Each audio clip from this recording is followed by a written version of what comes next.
a mais um Apegando-se às Escrituras. Hoje vamos ver Atos 2, vamos orar para Deus falar conosco essa manhã. Pai, obrigada por essa manhã linda, maravilhosa, obrigada por cada vida que está aqui conosco essa manhã, Senhor. Obrigada pelos que ainda vão chegar, vai acordando, vai incomodando, vai trazendo, Deus. Hoje vamos falar de um momento tão especial da tua igreja, Pai. Queremos que o teu Espírito Santo esteja trazendo ao nosso coração a importância desse momento, a significação desse momento. Deus, fala conosco a respeito da vinda do Espírito Santo para estar habitando em nós e caminhando conosco. É uma coisa de uma significação tremenda para toda a humanidade. Deus fala conosco, Espírito Santo, tem liberdade no nosso meio e toca vidas aqui nesse lugar, atrai pessoas para estarem tomando posse dessa parceria que tu nos oferece. Obrigada, Senhor, em nome de Jesus. Amém. Amém, amados. Bom dia, vamos lá. Vamos seguindo aqui. Cadê o... Começando, né? Na revisão de Atos 1, nós vimos na semana passada que Atos é um livro que foi escrito por Lucas e foi dedicado a uma pessoa chamada Teófilo, né? E ele fala acerca do Evangelho, que é vamos dizer assim, o livro inicial, né? O trabalho de Lucas foi feito em duas etapas, né? O Evangelho de Lucas e a segunda, o livro de Atos. Né? Em versículo 1, ele já começa dizendo: em meu livro anterior, Teófilo, escrevi a respeito de tudo que Jesus começou a fazer e a ensinar. E aí, em vários outros versículos, ele continua contando a história. No versículo 4, ele diz: certa ocasião, enquanto comia com eles, deu-lhes essa ordem, ele lembra a ordem de Jesus: não saiam de Jerusalém, mas esperem pela promessa de meu Pai, da qual lhes falei, pois João batizou com a água, mas dentro de poucos dias vocês serão batizados com o Espírito Santo. E é disso que nós vamos tratar hoje, né? No versículo 8 de Atos 1, Lucas diz: mas receberão poder quando o Espírito Santo descer sobre vocês, e serão minhas testemunhas em Jerusalém, em toda a Judeia e Samaria, e até os confins da terra. Aqueles discípulos, eles queriam restaurar o reino de Israel, lembra? Eles estavam ali querendo a libertação do domínio romano, né? Mas Deus, ele tinha planos para restabelecer o seu reino aqui na terra. E nós somos chamados a fazer isso também. Às vezes a gente procura Deus para libertar a nossa vida da escravidão, né? Da falta de recursos, da escravidão da doença, da escravidão de um relacionamento mau. A gente quer libertar, né? O nosso domínio, mas a gente precisa ter uma visão de reino, a gente precisa se concentrar nos sermos testemunhas, onde quer que nós formos, né? Finalmente, no versículo 26, então tiraram sortes, a gente falou a respeito de tirar sortes, né? E a sorte caiu sobre Matias. Assim, ele foi acrescentado aos 11 apóstolos, né, restabelecendo o número de 12 original. Então, Matias tornou-se o 12º apóstolo no lugar de Judas Iscariotes. E aí eu fiquei devendo, né, uma explicação a respeito desse lançar sortes. Quem estava aqui da outra vez está lembrado. Então, nós vamos falar um pouco sobre isso aqui, né? E aí, abrindo um pouco o texto, ele dizia: portanto, é necessário que escolhamos um dos homens que estiveram conosco durante o tempo em que o Senhor Jesus viveu entre nós, desde o batismo de João até o dia que Jesus foi elevado dentre nós às alturas. É preciso que um deles seja conosco testemunha de sua ressurreição. E aí eles indicaram 2 nomes que atendiam a esses requisitos. Então, eles tinham requisitos humanos de que eles tinham que ser testemunhas visuais, que estavam ali todo o tempo, para dar o testemunho não do que eles ouviram de alguém, mas do que eles vivenciaram, né? E aí, esses dois nomes foram José, chamado Barsabás, também conhecido como Justo, e Matias. E aí depois eles oraram: Senhor, tu conheces o coração de todos. Mostra-nos qual desses dois tens escolhido para assumir esse ministério apostólico que Judas abandonou, indo para o lugar que lhe era devido. Então, eles tiraram sortes, e a sorte caiu sobre Matias. Assim, ele foi acrescentado aos 11 apóstolos. Esse aí é exatamente o trecho onde aquele versículo que a gente citou aparece. E aí, Matias, ele foi escolhido através do uso do Urim e do Tumim. Esse é o último registro bíblico do uso de Urim e Tumim, que era um hábito, né, da comunidade judaica, né? Pouco depois, houve a liberação do Espírito Santo sobre os crentes, que é o que nós vamos ver hoje. Então, só explicando um pouco a respeito do Urim e do Tumim, aquilo não era adivinhação, aquilo não era sorte, não era evidência, aquilo era uma ordem de Deus. Então, Deus ordenou e dirigiu o Urim e o Tumim, que eram mantidos com o sumo sacerdote, lembra? Aquele que era o maior de todos os sacerdotes durante um período de 1 ano, né? Se você quiser ler, isso está lá na lei, em Levítico 8, especialmente no versículo 8 do capítulo 8, tá? Então, aqui eu coloquei, veja, essa imagem talvez não esteja muito clara para alguém porque é pequenininha. Aqui tem as vestes de um sacerdote comum, né? Era uma coisa bem mais simples, e aqui tem as vestes sacerdotais do sumo sacerdote. Então, Deus colocou muitos detalhes ali. É impressionante como Deus é detalhista, né? Ele se preocupa com cada coisa, e cada coisa tem um significado. Aí eles eram usados com frequência, né, no Antigo Testamento, principalmente na divisão da terra prometida para as 12 tribos. Eles usaram muito o Urim e o Tumim de Deus. Nesse caso, os nomes de José e de Matias, aqui em Atos 1, provavelmente estavam escritos em pedras e colocados em uma jarra, e a jarra era sacudida até que uma das pedras saísse sozinha, né?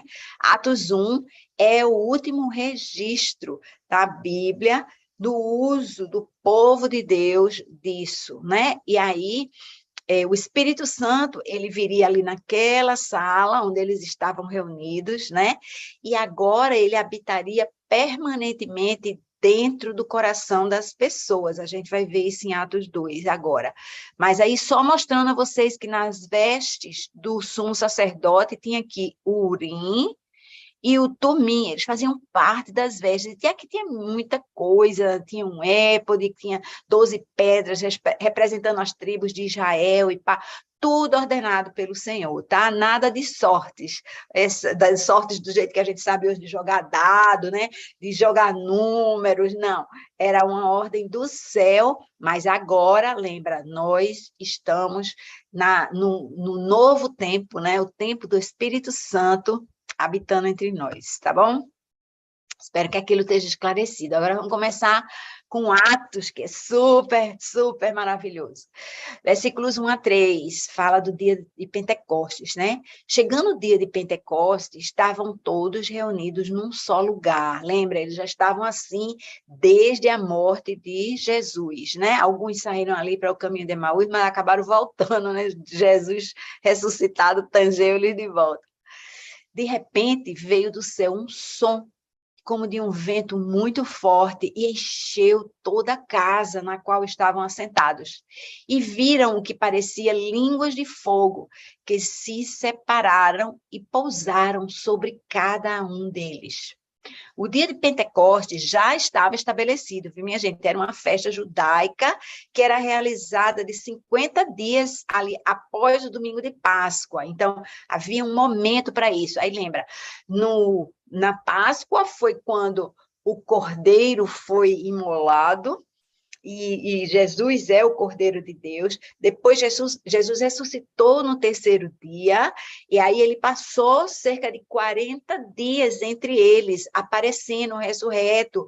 Ele apareceu aos 2 no caminho de Emaús, ele apareceu a Maria Madalena, ele apareceu aos 12, mais de uma vez, aos 11, na verdade, né? Era o caso, aos 11, mais de uma vez sem Tomé, outra vez com Tomé, depois ele apareceu a 500 de uma vez reunidos. Então Jesus fez várias aparições durante aqueles 40 dias, e alguns dias depois, né, 50 dias depois da Páscoa, que era o Pentecostes, foi quando isso aconteceu, esse evento, né?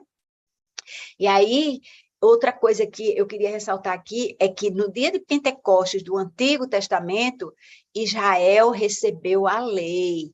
E agora, no dia de Pentecostes do Novo Testamento, a igreja recebeu o Espírito da graça, o Espírito da plenitude de Deus, né? Mudou o paradigma agora. Lembra que Jesus, na última ceia, ele instituiu uma nova aliança. Ele ia cumprir a velha aliança e ele instituiu uma nova aliança. As leis ficaram para trás, não que a gente não deva obedecer, mas porque agora há um jeito diferente, né? Um jeito íntimo, junto com Deus, da gente caminhar, tá certo? Aí eles estavam reunidos, compartilhando o mesmo coração, o mesmo amor por Deus, a mesma confiança em sua promessa e a mesma geografia. Eles estavam juntos ali. Eles reconheceram que não tinham recursos em si mesmos para fazer o que eles deveriam fazer. Isso é verdade para nós hoje, né? Eles tinham que confiar na obra de Deus. E parece assim, naquela época, a perseguição era grande, né? Os romanos, eles estavam com medo, né, dos judeus que eram subjugados, eram escravos, eles se revoltarem, né? E sair do domínio romano. Então, houve muita perseguição, muita violência. Mas, hoje em dia, nós temos a perseguição do mal, o mal estabelecido no meio do mundo, e nós precisamos confiar e caminhar com o Espírito Santo na obra de expandir o reino de Deus, né? Vamos lembrar que a nossa guerra é diferente, é contra um inimigo invisível. E agora, continuando aqui nos versículos 4 a 6. Todos ficaram cheios do Espírito Santo e começaram a falar em outras línguas, conforme o Espírito os capacitava. Havia em Jerusalém judeus, tementes a Deus, vindos de todas as nações do mundo. Ouvindo-se esse som, ajuntou-se uma multidão que ficou perplexa, pois cada um os ouvia falar em sua própria língua. Gente, é o seguinte, esse sinal de línguas estranhas, e também chamada língua dos anjos, ele foi muito presente no derramamento do Espírito Santo, no batismo do Espírito Santo na igreja primitiva. Ele marcava aquela ocasião, porque aquilo não era entendido por aqueles homens, e era uma demonstração. Depois a gente vai ver que os gentios também oraram em línguas, e aquilo foi um sinal para os apóstolos de que aquilo era para todos. Então, Deus estava usando aquilo como uma forma de comunicação com as pessoas. Então, hoje em dia, algumas pessoas batizadas oram em línguas, mas outras não oram em línguas. Inclusive, você encontra em Atos situações em que é mencionado o batismo do Espírito Santo sem ser mencionado a oração em línguas. Então, a gente não deve criar doutrinas a partir de eventos. Há pessoas que creem assim, se você não fala em línguas, então você não foi batizado pelo Espírito Santo. Eu creio em Jesus, que não é isso, porque eu creio que fui batizado no Espírito Santo e eu não oro em línguas. Pode ser que seja até hoje, tomara que o Senhor mude isso, né? Mas eu já falei com ele sobre isso, ele disse, eu quero que as pessoas entendam o que você fala. Mas eu tenho esperança de estar aí, né, orando em línguas um dia no meu cantinho aqui. Agora, observe que as pessoas, aqui o detalhe diz assim, tementes a Deus, né? Havia em Jerusalém judeus tementes a Deus, vindos de todas as nações do mundo. Eu creio que essas pessoas citadas como sendo vindas de todas as nações do mundo, naquele momento, elas representam toda a humanidade hoje. Elas representam a mim e a você. Todo mundo estava presente naquela ocasião, e aí eu marquei aqui naquela cozinha especial. Cada um os ouvia falar em sua própria língua. A gente ouve o Espírito falar conosco na nossa língua. Às vezes a gente quer ouvir na língua do outro. Ah, porque eu vi um passarinho e eu pensei nisso. Não, porque eu vi as ondas do mar e eu vi o vento batendo nas árvores e aí desceu um anjo e aí eu vi uma palavra e você fica querendo ter a experiência do outro. Mas o Espírito Santo de Deus, ele fala conosco na nossa língua.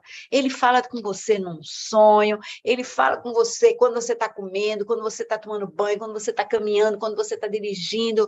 Ele fala com você no jeito e na hora, né? Certa, que você está aberto para ouvir, ou você está precisando, ele vem e fala totalmente ali, né? Se você não se deu muito ao trabalho. Então, vamos seguindo aqui em Atos, com licença.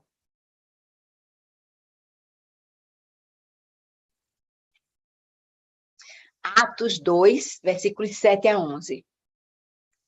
Continua a respeito de eles ouvirem, né, os apóstolos falando na sua própria língua.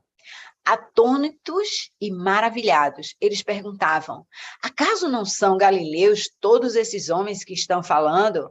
Então, como os ouvimos, cada um de nós, em nossa própria língua materna? Pardos, medos e elamitas, habitantes da Mesopotâmia, Judéia e Capadócia, Ponto e da província da Ásia, Frígia e Panfilha, Egito e das partes da Líbia próximas a Cirene, visitantes vindos de Roma, tanto judeus como convertidos ao judaísmo, cretenses e árabes. Nós os ouvimos declarar as maravilhas de Deus em nossa língua. Eles estavam espantados, né? E aí, o que acontece? Depois disso, nós tivemos já notícia de eventos semelhantes, né? De pessoas falando e os ouvintes os ouvirem em outros idiomas, né? O mais comum é alguém falar uma linguagem e na língua dos anjos e as pessoas entenderem, né? Isso talvez seja traduzido dessa forma, né, nos dias de hoje, mas esse evento raríssimo, para mim, no meu coração, ele pode simbolizar como o fato do Espírito Santo falar nessa linguagem particular de cada indivíduo. Ele fala conosco de um jeito especial, ele fala com um sotaque que eu conheço, né? Porque ele sabe o jeito que eu sou, ele sabe como eu entendo as coisas, ele sabe como eu sou feita, a fibra, né, da qual eu sou feita. O importante é que a gente é capaz de entender, né, a linguagem de Deus, né? E aí, Atos 12 a 15 diz o seguinte: atônitos e perplexos, todos perguntavam uns aos outros: que significa isso? Alguns, todavia, zombavam deles e diziam: eles beberam vinho demais. Então Pedro levantou-se com os 11 e, em alta voz, dirigiu-se à multidão: homens da Judéia e todos os que vivem em Jerusalém, deixem-me explicar-lhes isto. Ouçam com atenção. Esses homens não estão bêbados, como vocês supõem. Ainda são 9 horas da manhã. Observe que as pessoas, muitas vezes, elas não entendem o mover do Espírito, né? A expressão, né, de cada um quando recebe o Espírito Santo. As pessoas não entendem. Algumas pessoas ficam com medo. Algumas pessoas criticam. Essa é uma coisa bem comum, né? Assim, é tanto barulho e tanto não sei o que lá, não entendo, não precisa disso, isso não é de Deus, né? Fica pensando que é outra coisa, porque o inimigo, ele imita ele imita as coisas de Deus. Então, as pessoas ficam achando, as pessoas, como não conhecem a espiritualidade, a extensão da espiritualidade, né? Com o Espírito Santo, não tem essa intimidade, fica achando que isso reporta a espiritualidade no mundo do mal, mas não é necessariamente assim, né? Até pode ser, porque o inimigo imita, como eu falei, mas a expressão do Espírito Santo, ela pode se dar de maneiras diversas, então não devemos ficar, né, horrorizados, espantados, assustados, medrosos, não é? E aí, uma coisa que me chama muita atenção aqui é esse detalhe, né? Pedro se levanta, levantar é normal, né, para Pedro, e ele fala em alta voz, ele fala com autoridade, ele não é mais aquele Pedro que dizia, não conheço Jesus, né? Ele agora fala em alta voz, ele dirige-se à multidão e ele diz, homens da Judéia, deixe-me explicar-lhes isso. E aí eu me pergunto, quem explicou o que estava acontecendo a Pedro para ele ir explicar aos outros? A palavra de Deus diz assim, abre a boca que eu te encherei, abre a boca que eu te encherei. A gente precisa aprender a dar testemunho de Jesus na nossa vida, né? O que ele fez, o que ele prometeu, né? Que você está enxergando que é promessa dele acontecendo na nossa vida. A gente precisa fazer isso, né? Continuando no versículo 16. Pelo contrário, isso é o que foi predito pelo profeta Joel. Nos últimos dias, diz Deus, derramarei do meu espírito sobre todos os povos, e seus filhos e suas filhas profetizarão, os jovens terão visões, os velhos terão sonhos. Sobre os meus servos e as minhas servas derramarei do meu espírito naqueles dias, e eles profetizarão.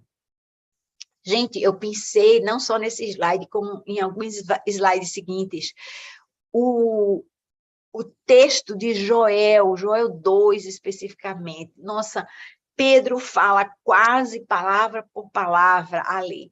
Primeiro tem essa expressão que Pedro usa lá, né? Nos últimos dias. Os últimos dias, biblicamente, nós entendemos que é hoje, é depois da ressurreição de Cristo e antes da volta dele. Esses são os últimos dias, segundo o nosso entendimento cristão, né? E aí a gente não tem muito tempo para falar sobre isso aqui é alvo de várias discussões teológicas, não vamos entrar por aí, mas só para você entender, né? Os últimos dias não quer dizer que o mundo vai acabar, mas quer dizer que nós estamos num período entre a ascensão de Jesus e a sua volta. Esses são os últimos dias, tá?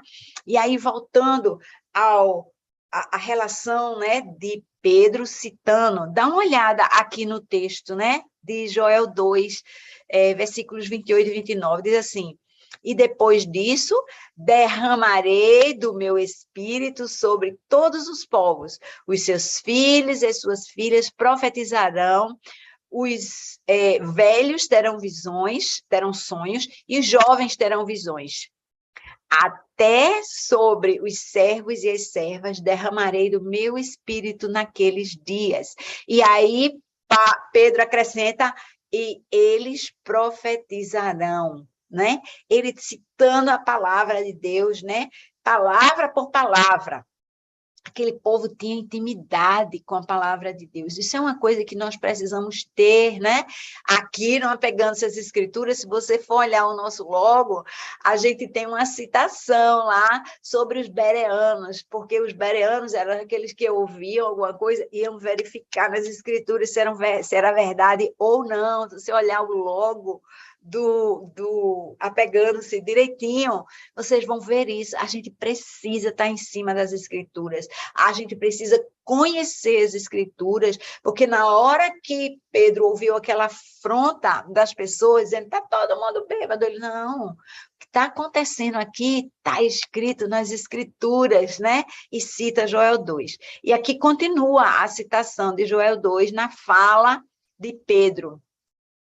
Nos versículos 19 a 21, Pedro diz assim: mostrarei maravilhas em cima no céu e sinais embaixo na terra, sangue, fogo e nuvens de fumaça. O sol se tornará em trevas e a lua em sangue, antes que venha o grande e glorioso dia do Senhor. E todo aquele que invocar o nome do Senhor será salvo. Vê o que diz Joel 2, em sequência, né, 30 a 32a. Eu separei, né, porque o trechinho é o início somente do 32. Mostrarei maravilhas no céu e na terra, sangue, fogo e nuvens de fumaça. O sol se tornará em trevas e a lua em sangue, antes que venha o grande e terrível dia do Senhor, que é a volta de Jesus, né? E todo aquele que invocar o nome do Senhor será salvo. Pedro estava ali anunciando, olha, é importante você declarar o nome do Senhor, né? A Bíblia diz que um dia todo joelho se dobrará. Ninguém vai duvidar que Jesus Cristo é Deus, que Jesus Cristo é o Messias, né? Ele é a salvação. Mas para alguns vai ser tarde demais, né? É importante que a gente entenda a mensagem que está sendo passada aqui. E aí, prosseguindo nos versículos 22 a 24, Pedro vai recontar o sacrifício de Jesus. Israelitas, ouçam essas palavras. Jesus de Nazaré foi aprovado por Deus diante de vocês por meio de milagres, maravilhas e sinais que Deus fez entre vocês por intermédio dele, como vocês mesmos sabem. Este homem lhes foi entregue por propósito determinado e pré-conhecimento de Deus. E vocês, com a ajuda de homens perversos, o mataram, pregando-o na cruz. Mas Deus o ressuscitou dos mortos, rompendo os laços da morte, porque era impossível que a morte o retivesse. De novo, né? Como é que Pedro pôde falar com tanta verdade, com tanta autoridade? E vocês percebem, minha gente, eu percebo muita coisa nesse capítulo aqui. Primeiro, gasta-se muito pouco tempo falando sobre as línguas que pairavam sobre a cabeça daqueles homens e sobre o fato de que eles oravam em línguas. O que toma o maior espaço desse capítulo é o quê? É a explicação, é para a gente entender, essa explicação é para mim, para você, depois que a gente souber, a gente faz a mesma coisa de Pedro, a gente explica para os outros, a gente repassa a informação. A informação, olha, isso aqui não é por acaso, ele começa explicando, olha, o turma não está bêbada, esse negócio já foi predito lá em Joel, agora é o seguinte... Cai na real, porque isso tem a ver com o que está acontecendo hoje, na nossa história. Tem a ver com o fato de que Jesus veio e ele pregou e ele fez sinais e maravilhas e ele disse que isso provinha de Deus e ele entregou a mensagem, chamou todo mundo para uma decisão e vocês, por meio de homens poderosos, foram lá e cravaram ele numa cruz, né? Mas Deus o ressuscitou, então tem tudo a ver, não é a línguas por línguas, né? Não é o poder pelo poder, mas o que isso tudo tem a ver com o plano de salvação, tá? Não, a gente quer ressuscitar junto com Cristo Jesus, essa é a história, essa é a mensagem. E aí, Atos continua, né, nos versículos 25 a 28. A respeito dele, disse Davi, agora Pedro vai citar Salmos de Davi. Eu sempre via o Senhor diante de mim, porque ele está à minha direita, não serei abalado. Por isso, o meu coração está alegre, a minha língua exulta, o meu corpo também repousará em esperança, porque tu não me abandonarás no sepulcro, nem permitirás que o teu santo sofra decomposição. Tu me fizeste conhecer os caminhos da vida e me encherás de alegria na tua presença. Gente, vai lá, abre a sua Bíblia, Olha o Salmos 16, se você quiser pode ler todo, melhor para você. Eu ressaltei aqui os versículos 8 a 11, né? Focando no que Pedro está falando agora no seu discurso. Está lá em Salmos 16, 8 a 11. Sempre tenho o Senhor diante de mim, que ele fala aqui, olha, no versículo 25. Com ele à minha direita, não serei abalado. Por isso, o meu coração se alegra e no íntimo exulto. Mesmo o meu corpo repousará tranquilo, porque tu não me abandonarás no sepulcro, nem permitirás que o teu santo sofra decomposição. Tu me farás conhecer a vereda da vida, a alegria plena na tua presença, eterno prazer à tua direita. Isso, veja, Davi tinha declarado, mas séculos antes, e fazia parte das escrituras. As escrituras, minha gente, elas abrem a nossa visão, o nosso entendimento de quem Deus é, porque a gente acha que sabe as coisas de Deus, a gente acha que sabe. Eu sei, Jesus veio e pagou o preço que a gente precisava pagar, e chamou, e pá, mas há muito mais. Há muito mais. A gente precisa de entendimento. E o entendimento, e Deus diz isso, né? Transformai-vos pela renovação do vosso entendimento. Esse é o começo das coisas. Esse é quando a gente vira uma nova criatura que tem o caráter de Jesus. É quando a nossa mente funciona como a dele, e a gente só pode fazer isso se a gente aprender como era a mente dele, o que ele queria dizer, o que significava aquilo que ele dizia, porque às vezes as falas de Jesus parecem solta, largada, né? Então, você olha aqui, isso aqui em Salmo, você pode estar perdido, mas agora faz todo sentido na vida real, percebe? Faz todo sentido. Vamos para frente aqui. Atos 2, 29 a 31. Irmãos, posso dizer-lhes com franqueza que o patriarca Davi morreu e foi sepultado. E o seu túmulo está entre nós até o dia de hoje. Mas ele era profeta e sabia que Deus lhe prometera sob juramento que colocaria um de seus descendentes em seu trono.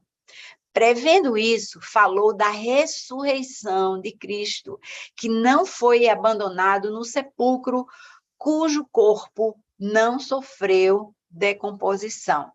E aí eu estou continuando no Salmos 16, né? Aqui embaixo, sempre tenho o Senhor diante de mim, com ele à minha direita, não serei abalado. Por isso meu coração se alegra e no íntimo exulto, mesmo meu corpo repousará tranquilo, porque tu não me abandonarás no sepulcro, palavra por palavra, né? Não me abandonarás no sepulcro, nem permitirás que o teu santo sofra decomposição.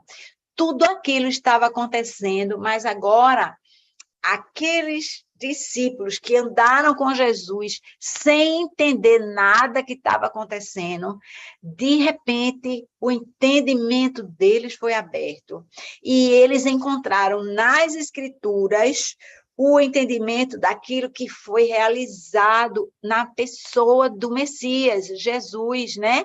O Espírito já havia anunciado a Pedro que Jesus era o Messias, mas agora eles estão vendo a testificação na palavra. O profeta Joel, o profeta Davi, falando de tudo que ia acontecer com Jesus, com o Messias, né, que se realizou na pessoa de Jesus. E assim é com a nossa pessoa, né? Como nós podemos, porque a gente... Por que eu estou insistindo? Eu estou insistindo muito nisso hoje. Às vezes a gente se contenta com o entendimento do outro. Eu fico ali. Olha, eu não estou dizendo para você não vir para Apegando-se, não. Venha e traga um amigo, né?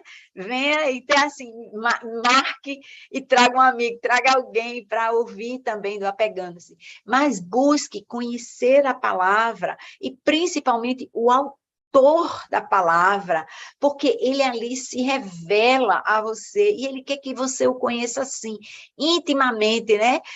Jó passou por todo aquele sofrimento, né? E depois disso ele disse, eu te conhecia de ouvir falar, mas agora os meus olhos te viram face a face, né? Deus quer esse tipo de relacionamento conosco, né? O face a face, né? O tete a tete, a gente está ali de frente dele, né? De frente dele. É isso que ele quer, é isso que está sendo pregado aqui, né? Nesse capítulo 2 de Atos. E aí, continuando em Atos 2, 32 a 35. Davi ressuscitou este Jesus, Deus ressuscitou este Jesus, e todos nós somos testemunhas desse fato. Exaltado à direita de Deus, ele recebeu do Pai o Espírito Santo prometido e derramou o que vocês agora veem e ouvem. Pois Davi não subiu ao céu, mas ele mesmo declarou: o Senhor disse ao meu Senhor, senta-te à minha direita, até que eu ponha os teus inimigos como estrado para os teus pés. E aí está em outro salmo, né? Antes a gente estava no Salmo 16, agora o Salmo 110, versículos 1 e 2, diz assim: o Senhor disse ao meu Senhor, senta-te à minha direita, até que eu faça dos teus inimigos um estrado para os teus pés. O Senhor estenderá o cetro de teu poder desde Sião e dominarás sobre os teus inimigos, né? Então, ali, de novo, Pedro estava citando as Escrituras, né? Outro trecho de Salmos de Davi. Aqui para nós. Agora chegou uma parte bem interessante, né? A turma ouviu aquilo, aqueles que estavam dizendo, esses homens estão bêbados, né? E agora, começando no versículo 36, portanto, que todo Israel fique certo disso. Este Jesus, a quem vocês crucificaram, Deus o fez Senhor e Cristo. Quando ouviram isso, os seus corações ficaram aflitos e eles perguntaram a Pedro e aos outros apóstolos, irmãos, que faremos? Pedro respondeu, arrependam-se e cada um de vocês seja batizado em nome de Jesus Cristo para perdão dos seus pecados e receberão o dom do Espírito Santo. Pois a promessa é para vocês, para os seus filhos e para todos os que estão longe, para todos quantos o Senhor, o nosso Deus, chamar. A mensagem é essa, minha gente. Arrependam-se e peçam perdão. E aí o que vai acontecer? Você entregou a sua vida a Jesus, como sinal externo dessa entrega, você vai ser batizado. E aí você vai receber a sua porção do Espírito Santo, não é o batismo, tá? É aquele que Jesus soprou ali, quando eles entenderam, né? E caíram na real de que Jesus morreu e ressuscitou. Essa é a mensagem, né? O batismo representa isso, o morrer com Cristo e ressuscitar com Ele. E aí, nesse ato, é simbolizado, né, no batismo é simbolizado essa entrega, essa morte com Jesus e essa ressurreição com Jesus. E aí o Espírito Santo vem habitar dentro de você. O Espírito vem habitar. E a coisa importantésima, né, o detalhe aqui é a promessa, gente, é para todos. A promessa, ela não tem um povo, né? O povo hebreu, não é para um povo escolhido que segue algumas regras, que faz parte de uma denominação. A promessa é para todos, né? É a oferta daquilo, está disponível para todas as pessoas, essa oferta, glória a Deus, né? A respeito disso, seguindo aqui nos versículos 40 a 43. Muitos, como... Só um instantinho. Com muitas outras palavras, os advertia e insistia com eles: salvem-se desta geração corrompida. Os que aceitaram a mensagem foram batizados e naquele dia houve um acréscimo de cerca de 3.000 pessoas. Eles se dedicavam ao ensino dos apóstolos e à comunhão, ao partir do pão e às orações. Todos estavam cheios de temor e muitas maravilhas e sinais eram feitos pelos apóstolos. Gente, esse slide é cheio de revelação aqui. Eu amo esse trecho que diz assim: naquele dia houve um acréscimo de cerca de 3.000 pessoas. Muita gente sabe que o sermão de Pedro atraiu 3.000, né? O detalhe aqui é o pessoas, porque antes, quando Jesus falava, ele dizia: vieram muitos homens, eram os homens, ele alimentou 5.000 homens, as mulheres e as crianças não contavam. Observe que agora é 3.000 pessoas. Eu e você contamos. Na nova aliança, não tem servo e nem tem escravo, não tem homem, não tem mulher, não tem novo, não tem velho, só há corações, só há pessoas, né? Jesus, ele olha para cada um de nós individualmente, independente do nosso sexo, independente do que a gente pensa, da língua que a gente fala, né? Mas ele olha o coração. Aí onde está 3.000 pessoas, entenda-se 3.000 almas, né? 3.000 vidas, 3.000 corações. É assim que Jesus nos enxerga, tá? E aí tem uma coisa que a gente precisa aprender com esses homens, né? Eles se dedicavam ao ensino, à comunhão. A comunhão significa estar perto, mas também partilhar aquilo que a gente tem com o outro, né? Tem uma frase que fica na minha cabeça, né? Não havia necessitados entre eles, porque você não aguenta estar junto do irmão e ver ele sofrer. Então, aquilo junta pessoas, né? Mas o partir do pão significa isso. Você sabe que eles vendiam as propriedades e depositavam o que eles recebiam aos pés dos apóstolos, e os apóstolos administravam aquilo, né? Não era o 10%, não, era tudo, viu, minha gente? Não era o 10%, não. Deus hoje diz assim: traga os 10%, e o pessoal fica assim: não sei, acho que não vai dar, acho que não vai dar. Aí era complicado. Mas eles continuavam ali, no temor do Senhor, e aí o que acontecia? Muitos sinais e maravilhas. A palavra diz que os sinais e maravilhas acompanham aqueles que crerem. Não é para a gente andar atrás dos sinais e maravilhas. Eu ouvi falar que ali tem cura, ali tem oração de poder, aí eu corro atrás do sinal. Não, é o contrário, o sinal corre atrás de você. Essa é a direção. É o sinal correr atrás de você. Se você está correndo atrás do sinal, está correndo atrás da coisa errada. Eu estou lhe dizendo, o sinal e maravilha, Jesus fez, os apóstolos fizeram, nós podemos fazer.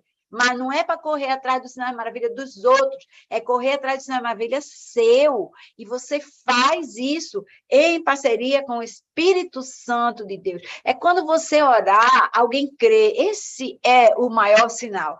Você ora, você fala de Jesus, você dá um testemunho e o outro crê naquilo que você está falando, entrega a vida a Jesus e a vida dele é transformada. A gente está falando de vida eterna, a gente não está falando de uma vida temporária que vai se acabar, de um corpo que vai se deteriorar, a gente está falando de uma vida eterna.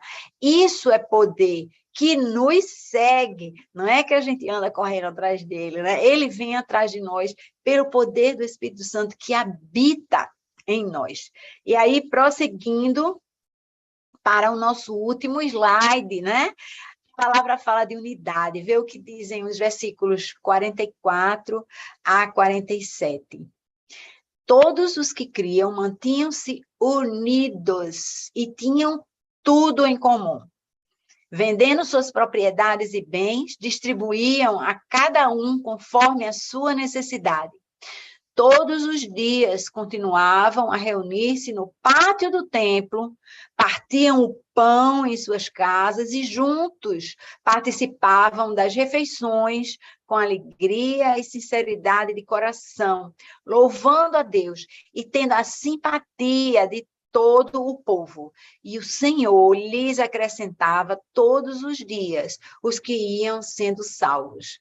É nesse modo que a gente deve operar, né? A gente viu no slide anterior, é oração, é pregação, é serviço, é unidade. É assim, né? Na comunhão, no cuidado mútuo, que muitas pessoas são salvas, né? Eu lembro aqui que recentemente nós tivemos muitas chuvas na nossa região, muitas chuvas, né?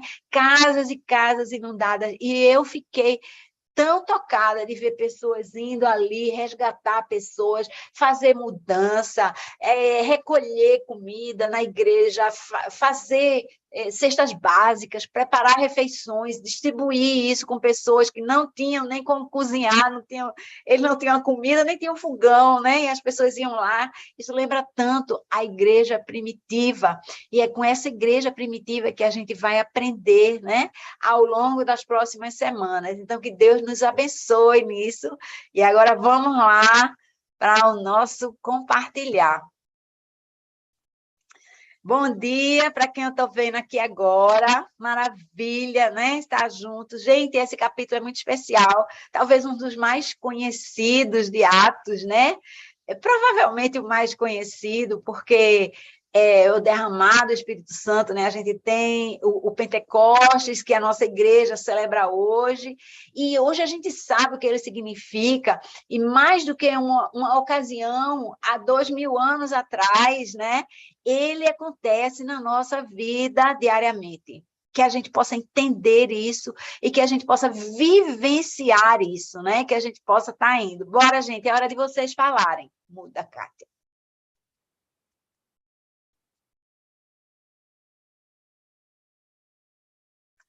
Um por vez, tá?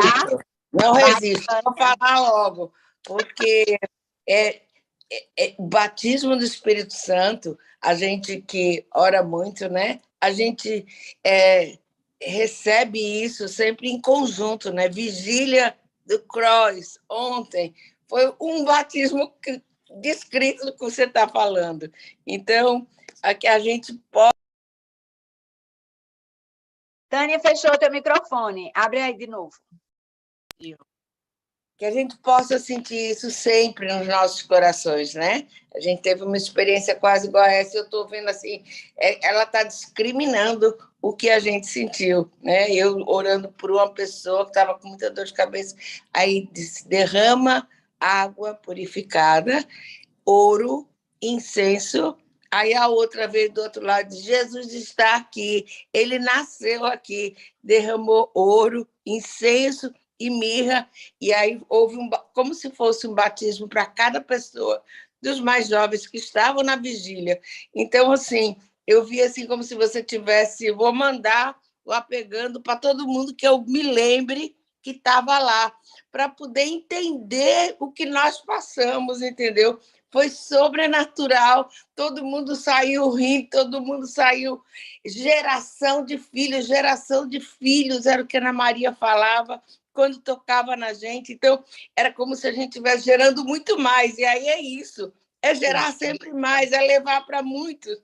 Amém. E eu acho que a gente possa entender mesmo, se eu apegando hoje vai trabalhar em todos que foram comigo, pelo menos, né? Porque alguns de lá eu não sei. Amém, amém, glória a Deus. É verdadeiramente assim, né? Assim, o Senhor operando. Vai, Aninha. Oi, Kátia, falar rapidinho, assim, né? Tem uma coisa que eu escutei do... Bom dia, gente, bom dia a todos. Uma coisa que o nosso pastor fala, né? Ele fala assim que mais importante assim do que você cair no espírito é você levantar no espírito e você seguir caminhando com ele, né? Pastor Jason fala isso. E, assim, eu vejo muito isso nessa transformação de Pedro, né? Ali você vê que o batismo veio, né? O Pentecoste veio, eles foram batizados, mas imediatamente eles foram comissionados. Então, assim, não é o batismo, não é uma tremedeira, uma orar em língua, uma coisinha aqui. É uma missão que a gente tem. A gente tem a força do Espírito para fazer coisas sobrenaturais para a glória de Deus. Então, tudo que a gente faz, né, é no poder desse Espírito Santo. Então, eu vejo muito assim, fui batizada, recebi esse batismo, estou cheia do Espírito, o que é que eu vou fazer com isso? Eu vou abençoar o outro, eu vou orar, eu vou... Então, é algo que nos move ao outro, e não só para a experiência, a gente não pode ficar na experiência, tem algo muito maior do que essa experiência, e a vida de Pedro, para mim, é assim, é de um homem, né, fraco, covarde, medroso, enfim. Ele faz esse discurso maravilhoso aí, israelitas, tal, tal, tal. Eu digo, meu Deus, né? Então, é isso que o Espírito faz na gente. Pronto. Perfeito, perfeito. É muito importante que a gente entenda isso, né? Se a gente fosse fazer um esclarecimento sobre isso, né? A gente podia claramente, através de outros textos bíblicos, associar o derramamento do Espírito com uma missão. Toda vez que você recebe uma unção, essa unção ela tem um propósito. A unção tem um propósito. Então, assim, é aquele momento, né, de você receber. Ele, como eu falei, né? Ele ficou ali em alguns trechinhos e daqui a pouco Pedro começou a atuar. Então, verdadeiramente, a gente tem algo a fazer com a unção que a gente recebeu. Rosana.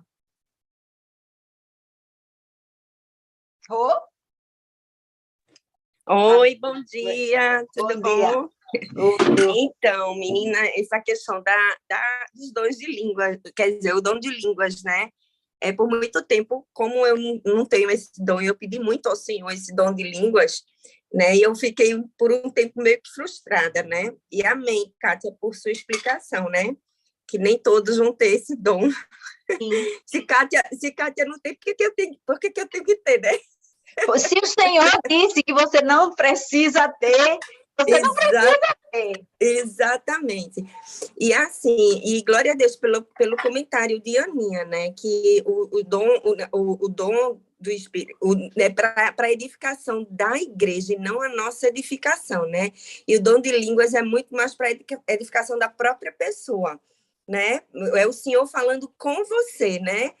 E o que eu achei bem interessante foi que em Pentecostes, quando eles escutavam na sua própria língua, né? E assim, né? Eu disse, por que hoje a gente fala e as pessoas não compreendem o que a gente está falando, né? E só a gente que compreende, né?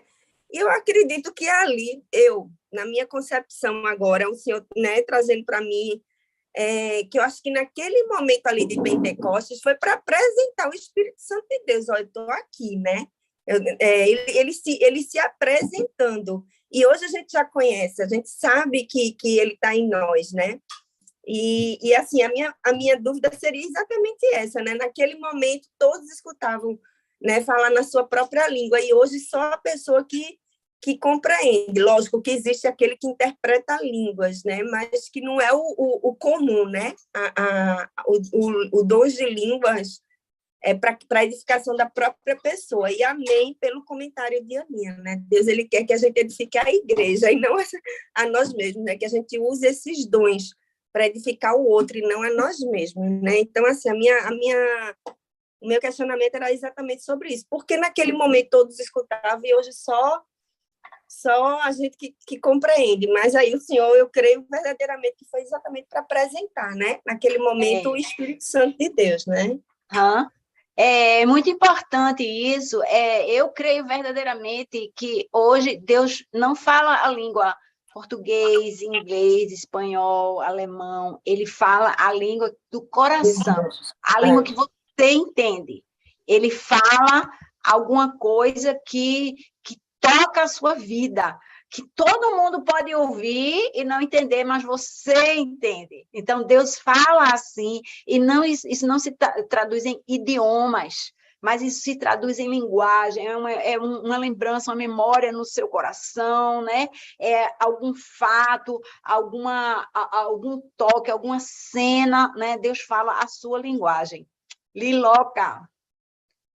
Oi, bom dia. Bom dia. Pouco a acrescentar, porque, sinceramente, você explana de forma muito natural e muito profunda, cara. E, assim, os comentários que já vieram já somaram muito, mas eu queria só colocar em relação a orar no Espírito, né? É a gente também experimentar, não orar no racional. Durante muito tempo, ou às vezes, quando você está num grupo, você tende a orar no racional, procurando palavras, né, bonitas, você ora, mesmo que seja com sinceridade de coração, mas você ora de forma racional. E eu tenho experimentado orar no Espírito, buscando o que Deus quer. Então, é você realmente feche seus olhos. Eu faço assim, né? Não é receita, mas eu fecho meus olhos, eu ponho a mão aqui assim no meu coração. E eu digo, Deus, o que tu queres que eu ore? E você ir buscando a profundidade de Deus. Pode ser em línguas, pode ser em português, em inglês, não importa. O que importa é essa profundidade, essa intimidade no Espírito Santo. Porque o Espírito Santo, ele habita em nós, né? Ele habita em mim, glória a Deus, graças a Deus. Ele habita em mim, e eu tomo posse disso. Então, eu quero orar junto com ele. Eu ouvi uma vez Kátia falando aqui, e eu repito muito isso nas minhas orações, sabe? Porque o Espírito Santo, ele respira junto com a gente. O meu pulmão é junto com o dele. Então, eu verdadeiramente, sabe, Kátia, desde que você disse isso aqui, mas eu repito, não por uma questão de repetição, porque eu tomei posse, eu me apropriei que o Espírito Santo respira comigo, que o meu coração bate junto com o coração de Deus, e a minha vontade eu quero que esteja alinhada dele. Então, é muito gostoso quando a gente ora assim, no Espírito. Era só isso que eu queria acrescentar, amém. Sem dúvida, é muito importante, Liloca, é muito importante, porque às vezes a gente tem a tendência de orar a nossa vontade também, né? Ah, eu quero que essa pessoa seja curada. E Deus fica assim, ai, tomara que você ore para a pessoa ser salva. E você fica, levanta, Senhor, cura, restaura, e não sei o quê. E Deus está querendo que você ore outra coisa, e você está ali na sua mente, no seu foco. Então, sim, é muito importante que a gente permita, né, que o Espírito Santo esteja se movendo através de nós, sim, e certamente línguas é um dom muito importante, né? Ele é tão importante que o capítulo 14, né, de 1 Coríntios é dedicado a esse embate, né? É profetizar, falar o que você acha que Deus está dizendo, ou é para falar no Espírito aqui, como é que faz, como é que não faz, né? Então, o Paulo tem toda uma discussão, né, a respeito disso, extremamente relevante. Vai, fala, Daniel. Você estava com a mãozinha levantada, baixou, mas agora levantou, vai falar. Isso, fala. eu já ia denunciar também. Eu estava pensando aqui, porque faz tempo que a gente não, pelo menos eu não participo, né? Saudade de você. A gente agora em definitivo aqui em Juazeiro do Norte, com essa missão de plantar anglicana aqui, e foi muito bom esse período que passei com vocês aqui, porque me trouxe à mente muita coisa que Deus já vinha falando, prometendo, e me fez muito refletir. Eu vejo muita gente dizer, eu queria ser como Paulo, eu queria ser como fulano, só que quando a gente vê isso aqui acontecer, principalmente nesse testemunho todo de Pedro, é onde a gente começa a enxergar que a igreja é um corpo onde Cristo é a cabeça, porque se for colocar a particularidade de cada um, a gente está falando aqui de um cara que logo nos primeiros capítulos foi não só o primeiro a ser escolhido, mas foi o cara que negou, foi o cara que voltou para onde estava, e Jesus vai lá e chama de novo, porque ele entendia o propósito que ele tinha na vida de Pedro, né? Mas Pedro ali ainda não estava entendendo. E pega aquele cara improvável que só ele pode dizer, por exemplo, como era andar sobre as águas, só ele pode dizer várias coisas que Jesus declarou ali, que tinha como propósito para ele, né? Ou seja, é aquele cara, como você disse, os sinais e maravilhas acompanham a gente, não a gente acompanha eles. Eu digo, aí eu até disse a Lila, disse, acompanha tanto que quando ele passa que a sombra vem curando, né? Ou seja, vinha atrás, né? E isso me chamou muita atenção, porque foi a pessoa que mais ali, não só foi chamado de Satanás, né? Afasta de mim, Satanás, porque ali ele estava tentando proteger Jesus, porque ele estava enxergando olhos humanos, mas ele ainda não tinha noção que Jesus, naquele momento de ser capturado, ele estava cumprindo o propósito dele aqui. Então, ele estava querendo tirar Jesus do propósito. E Jesus teve que, mesmo sendo o primeiro escolhido, a quem ele entregar as chaves da igreja, né, ele tinha que dizer bem assim, afasta de mim, Satanás, porque tudo que afasta a gente do propósito, pode-se dizer que se levanta ali do inferno para afastar. E isso tudo me chamou muita atenção, porque é o que a gente passa todo dia, né? A gente tem que orar, de fato, em espírito, tem que orar para ser fortalecido, e só Deus sabe, como eu costumo dizer, só Deus sabe de onde vem, às vezes, tanta sabedoria ou alguma coisa para a gente falar, e muitas vezes a gente tem que voltar, né, olhar para dentro de si e dizer assim, não, isso não foi eu que disse, eu não convenço, eu posso explicar, eu posso facilitar, eu posso ser um condutor, mas é o Espírito quem convence, é o Espírito quem vai entregar as pessoas. E aqui em Juazeiro do Norte, a gente, quando enxerga aqui no dia a dia uma religiosidade meio doente em relação a algumas coisas, uma idolatria absurda. E hoje, por exemplo, a gente tem uma equipe que trabalha comigo que eu acho maravilhoso, porque são 5 homens onde até ateus e budistas têm, mas que dão glória a Deus quando conseguem um resultado, que ora todo dia de manhã, que está ali de mão dada junto, que chora junto e se abraça junto. E no meio da rua, pode ser onde for, mas não, é uma coisa que, é como eles estavam dizendo, cara, isso é tão bom porque é viver com exemplo, é viver de uma forma limpa, pura, sem correr atrás das coisas. Eu disse, de onde é que vem isso tudo? Isso da Bíblia. Como a gente, uma vez eu disse, né? A gente pede tanto que Deus fale conosco, só que você quer céus abertos com Bíblia fechada, não funciona, a receita não bate. Né? Você não tem como enxergar isso. Então, é como quando você falou bereanos, aí ele até disse, porque era você falando, eu estava com uma Bíblia aberta em Atos, outra Bíblia aberta em Salmos, e lendo aqui, e a gente vai começar essa semana aqui um chamado Clube dos Bereanos. A gente vai ter toda semana aqui online com pessoas que se dispuseram a fazer leitura, estudo bíblico, para começar a ir fortalecendo essa cultura mesmo de se apegar à palavra, se apegar às escrituras. Que pensa, Daniel, tô arrepiada aqui, eu tô achando que Deus falou com você, aí, ó, querido, é isso mesmo, vai por aí. Isso foi algo que a gente está querendo, você também instigou, queira ou não, foi um exemplo, Deus colocou para isso, você, assim, nesse meio, você explica com tanta naturalidade, desde quando você fez aquelas lives, aqueles vídeos falando sobre a questão de avivamento, que eu baixei todos e comecei a escutar, e comecei a ler, mas glória a Deus por sua vida e pela vida de vocês, é muito bom estar aqui de volta. Amém, amém, glória a Deus, Deus abençoe, né? Vou estar aqui, quando a gente encerrar aqui, vou parar só para orar pelos seus bereanos aí, junto de você, para todo mundo ir para a palavra, porque é lá que está mesmo, amém, Deus abençoe vocês aí, viu, Daniel? Deus abençoe. Pastorzão, querido, bom dia. Olá, bom dia. Gente, que bom. Já tá rouquinho, vou logo avisando, olha, tá rouco. Oi, tô não. Olha, que bom, é muito bom a gente ver que a gente vai entrar nessa seara aí do que aconteceu nos Atos dos Apóstolos, a gente vê a contemporaneidade disso tudo, ou seja, acontecendo hoje. Né? Esse mover, o Daniel falou, e tantas outras coisas, as pessoas falaram antes aí também, isso reverbera, ou seja, não é apenas uma história a ser admirada num tempo passado, mas é algo para ser vivenciado hoje, né? Que a gente possa se apropriar de tudo isso, né? Que as experiências do passado façam isso, vão trazendo para nós experiências, e a gente possa levar experiências para outras pessoas cada vez mais. Tudo que Deus deseja é esse relacionamento, né? E a gente precisa ter experiências para se relacionar efetivamente, né, com Deus.